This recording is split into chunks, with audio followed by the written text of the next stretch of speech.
Hi. എൻ്റെ ബലം, എൻ്റെ ശക്തി അതെന്താണെന്ന് അറിയണ്ടേ? ഞാൻ ഇവിടം വരെ എത്തിയെങ്കിൽ അതിന് 1, 2, 3 റീസൺസാണുള്ളത്. അതൊരു മോട്ടിവേഷൻ എന്നുള്ള നിലയിൽ പുതിയ തലമുറയിലെ കുട്ടികൾക്ക്, വ്യക്തികൾക്ക്, ആവശ്യമുള്ളവർക്ക് വേണമെങ്കിൽ ശ്രദ്ധിക്കാം. കാരണം നമ്മൾ അനുഭവിച്ചതും അനുഭവിക്കുന്നതുമായ സുഖങ്ങൾ, ഗുണങ്ങൾ അതെന്താണ്, എങ്ങനെയാണ് കിട്ടുന്നതെന്ന് അറിയാൻ എല്ലാവരും ആഗ്രഹിക്കും. പക്ഷേ ദുഃഖങ്ങളാണ് ഏറെ കൂടുതൽ കിട്ടിയിട്ടുള്ളത്. പക്ഷെ ആ ദുഃഖങ്ങളെ അതിജീവിച്ചുകൊണ്ട് ദുഃഖങ്ങളെ മുങ്ങി പലപ്പോഴും ആത്മഹത്യ ഉൾപ്പെടെ 100 വട്ടം 1000 വട്ടം നമ്മൾ ചിന്തിക്കാറുണ്ട്. പക്ഷെ അതിനെ അതിജീവിച്ച് ഇവിടം വരെ എത്തണമെങ്കിൽ പ്രത്യേക ശക്തികൾ ആവശ്യമുണ്ട്. അതെന്തായിരുന്നു എൻ്റെ ജീവിതത്തിൽ ഇതുവരെ ഉണ്ടായ ആ ഒരു ശക്തി എന്ന് ഞാൻ നിങ്ങളെ കാണിക്കാം. ഓക്കെ, ഇഷ്ടപ്പെട്ടെങ്കിൽ സ്വീകരിക്കണേ. എൻ്റെ ജീവിതത്തിലെ ഒന്നാമത്തെ ശക്തിയാണ് ഞാനിത് കാണിക്കാനായിട്ട് പോകുന്നത്. ഇത് തന്നെയാണ് എൻ്റെ ജീവിതത്തിലെ ഒന്നാമത്തെ ശക്തി. എനിക്ക് ഓർമ്മ വെച്ച കാലം മുതൽ ഞാൻ സ്വന്തമായി നടക്കാൻ അല്ലെങ്കിൽ കർമ്മങ്ങൾ ചെയ്യാൻ പ്രാപ്തമായ സമയം മുതൽ എൻ്റെ അമ്മ എന്നെക്കൊണ്ട് തന്നെ വിളക്ക് കത്തിപ്പിക്കുകയും അത് ഇന്നലെ വരെയും ഞാൻ തന്നെയാണ് വിളക്ക് കത്തിച്ചത്. ഇപ്പോൾ ഇവിടെ ഉള്ളപ്പോൾ എനിക്ക് പറ്റുന്ന സമയങ്ങളിൽ ഞാൻ സ്കൂളിലായിരുന്നപ്പോഴും കോളേജുകളിലായിരുന്നപ്പോഴും ജോലിയിലായിരുന്നപ്പോഴും ഒക്കെ ഇതിലാണ് ഞാൻ വിശ്വസിക്കുന്നത്. ബ്രഹ്മകുമാരീസിൻ്റെ പരബ്രഹ്മതത്വം, പടച്ചോൻ, അള്ളാഹു, പരമാത്മാവ്, പരിശുദ്ധാത്മാവ്, കർത്താവ്, യഹോവ എന്നൊക്കെ ഏതൊക്കെ പേര് പറഞ്ഞാലും ആ പേരുകളിൽ അറിയപ്പെടുന്ന ദൈവിക ശക്തി. അതാ ഖുറാനിൽ പറഞ്ഞിരിക്കുന്ന നിനക്കൊരു പ്രകാശവും ശക്തമായ ജ്ഞാനത്തിനുള്ള വേദഗ്രന്ഥവും ഇറക്കി തന്നിരിക്കുന്നുവെന്ന്. വത്തിക്കാനകത്ത് ബൈബിളിലും പറഞ്ഞിട്ടുണ്ട് ദൈവം പ്രകാശമാകുന്നു. വത്തിക്കാനകത്ത് ഒരു പ്രകാശം, അതാണിത്. എനിക്ക് നേരിട്ട് ഫോട്ടോ എടുക്കാൻ ഭാഗ്യം കിട്ടിയതാണ് വത്തിക്കാനിൻ്റെ ഉള്ളിലെ പ്രകാശം. അതെൻ്റെ പൂജാമുറിയിലുണ്ട്. ഞാനതും പ്രാർത്ഥിക്കുന്നു. ഇതെൻ്റെ ഒന്നാമത്തെ ശക്തിയാണ് കേട്ടോ. അടുത്ത എൻ്റെ ശക്തികളിലേക്ക് എത്തുന്നതിന് മുമ്പ് ഇവിടെയുണ്ട്. ഇത് ഗുജറാത്തിലെ NSS കരയോഗങ്ങളുടെ പരിപാടികളിൽ പങ്കെടുത്തതിന് എനിക്ക് തന്ന ഗിഫ്റ്റാണ്. ഇവിടെ യേശുദേവനുണ്ട്. ഇതെല്ലാം വഴികളാണ്, നമ്മൾ എത്തേണ്ട വഴികൾ. ഇത് എൻ്റെ മറ്റൊരു ശക്തിയാണ് കേട്ടോ. ബിഗ് ബോസ് സീസൺ 2 ഞാൻ തകർന്നൊരു പരുവമാകുമ്പോൾ എനിക്ക് ബലമായി നിന്ന ചിന്നു പാവം.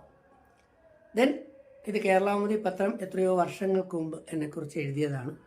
അപ്പം ഇതാണ് ഒരു ശക്തിയിൽ. അടുത്ത ശക്തികൾ എന്ന് പറയുന്നത് ഈ ഇരിക്കുന്ന ജ്ഞാനത്തിൻ്റെ പുസ്തകങ്ങൾ, ജ്ഞാനവും അതുപോലെ തന്നെ എൻ്റെ ബയോളജി, ലൈഫ് സയൻസ്, ജീവശാസ്ത്രം പഠിക്കാൻ ഇതിരിക്കുന്ന മിക്കതും ഞാൻ പഠിച്ചു കഴിഞ്ഞതാണ്. സത്യസന്ധമായി പറയുകയാണ്. ഇതിലേക്ക് വന്ന് ഇവിടെ ഖുറാൻ്റെ പരിഭാഷയുണ്ട്. അമാനി മൗലവിയുടെ ഈ 4 വോളിയവും ഞാൻ മനസ്സിലാക്കി പഠിച്ചു കഴിഞ്ഞാണ്. അത് കഴിഞ്ഞിട്ടുള്ള ഖുറാൻ വിവർത്തനവും ഞാൻ പഠിച്ചു കഴിഞ്ഞാണ്. ബൈബിള് ഇരിപ്പുണ്ട്, അത് മുഴുവൻ ഞാൻ പഠിച്ചു. ഹദീസുണ്ട്. അഥർവേദം, യജുർവേദം, ഋഗ്വേദം അത് മുഴുവൻ വായിക്കാൻ പറ്റിയിട്ടില്ല, കുറേയൊക്കെ പറ്റിയിട്ടുള്ളൂ. പക്ഷെ അതിൻ്റെ ഉപനിഷത്ത് സീക്രട്സ് പഠിച്ചു. ഇത് എനിക്ക് നാഷണൽ അവാർഡായിട്ട് കിട്ടിയതാണ്. Doctor BR Ambedkar excellency national award. ഇപ്പോൾ ഈ 2025 ശിവരാത്രി മഹോത്സവത്തിന് ആലുവ മണപ്പുറവും കാലടി മണപ്പുറവും ഉണ്ട്. കാലടി മണപ്പുറത്തെ പെരിയാറിലെ ശിവലിംഗം, ആ പെരിയാർ മണപ്പുറത്തെ ശിവരാത്രി മഹോത്സവത്തിന് കിട്ടിയ ഒരു ആദരമാണ് ഈ സംഗതി. ഇതാണ് എൻ്റെ മറ്റൊരു ബലം.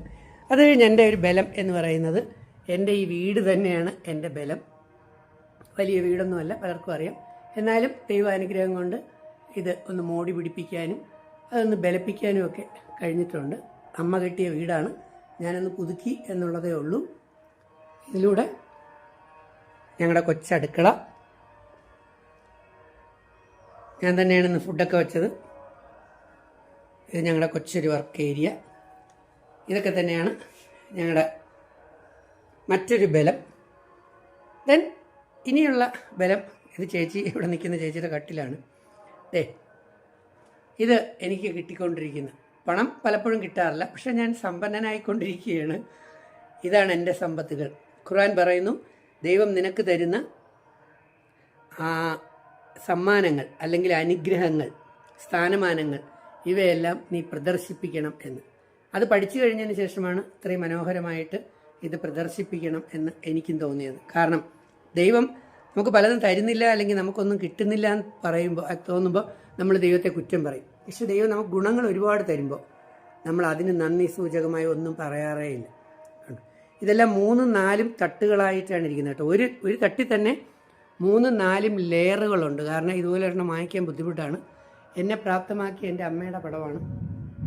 അമ്മയേക്കാൾ എന്നെ ഇഷ്ടം അമ്മുമ്മയ്ക്കായിരുന്നു. അമ്മ, എൻ്റെ അമ്മമ്മ. ദെൻ അവിടുത്തെ സമ്മാനങ്ങളും അനുഗ്രഹങ്ങളിൽ നിന്ന് നേരെ നമ്മൾ ഇങ്ങോട്ടേക്ക് തിരിച്ചാൽ ഇത് മറ്റൊരു ഷെൽഫാണ്. ഇതിൽ 3-4-5 ലെയർ സംഗതികളൊക്കെ ഉണ്ട്. കാരണം എല്ലാം കൂടെ അടുക്കി കൂട്ടി പറക്കി വെച്ചേക്കുകയാണ്.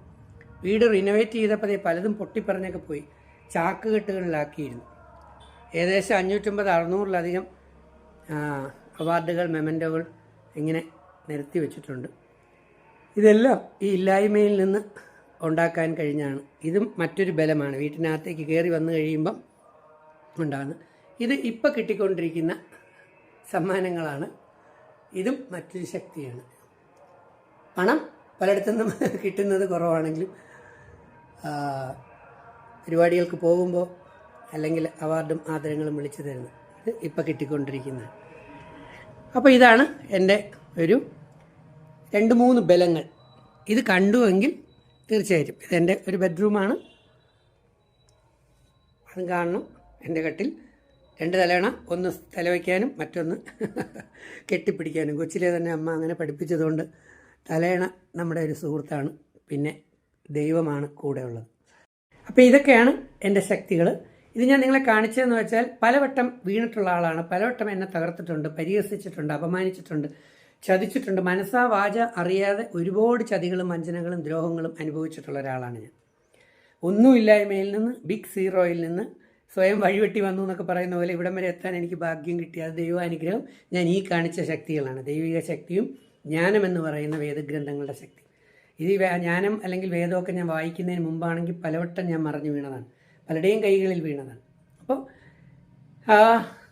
ഒന്നുമില്ലായ്മയിൽ നിന്ന് ഇവിടം വരെ എത്താൻ കഴിഞ്ഞു. തിരിഞ്ഞു നോക്കുമ്പോഴും ഇവിടെ വന്ന് കയറുമ്പോഴും സന്തോഷമാണ്.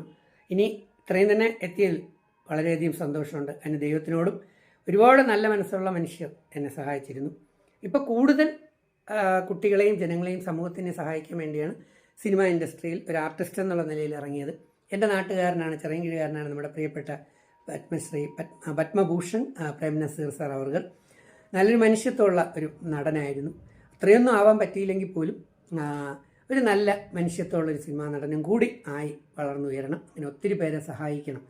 കാരണം നമ്മൾ പറയും നമ്മുടെ മുമ്പേ പോയ വലിയ ആൾക്കാരെ കണ്ടുപഠിക്കട എന്ന്. ഇപ്പം നമ്മൾ അവരെ പലരെയും കരിവാരിയെ തേക്കാനാണ് നോക്കുന്നത്. നമ്മൾ പലരെയും അതൊന്നും മോഡലാക്കാറില്ല. എന്തായാലും ഞാൻ ഈ പറഞ്ഞതിൻ്റെ അർത്ഥവും ആശയവും ഒക്കെ മനസ്സിലാക്കി വേണം എന്നുള്ളവർക്ക് ഇതൊരു മോട്ടിവേഷനായിട്ട് എടുക്കാം. എല്ലാവരോടും നന്ദിയും കടപ്പാടും. വീണ്ടും കൂടുതൽ വീഡിയോയുമായിട്ട് വരാം. I love you. അപ്പോൾ എൻ്റെ ഹൃദയം നിറഞ്ഞ Eid Mubarak, happy Easter, happy Vishu. I love you all. Thank U.